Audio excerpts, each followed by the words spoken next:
Nando che cazzo vuole?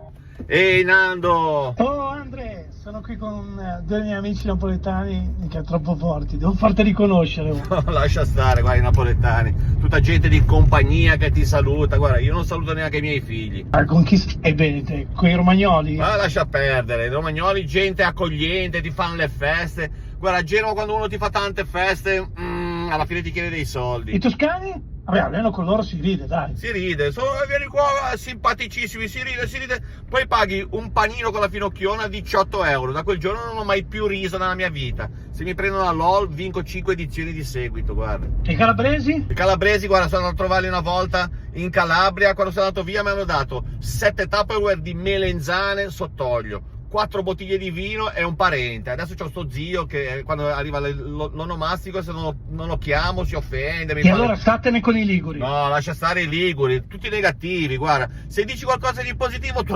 devono dire la cosa negativa. Ma dai, non l'avrei mai detto.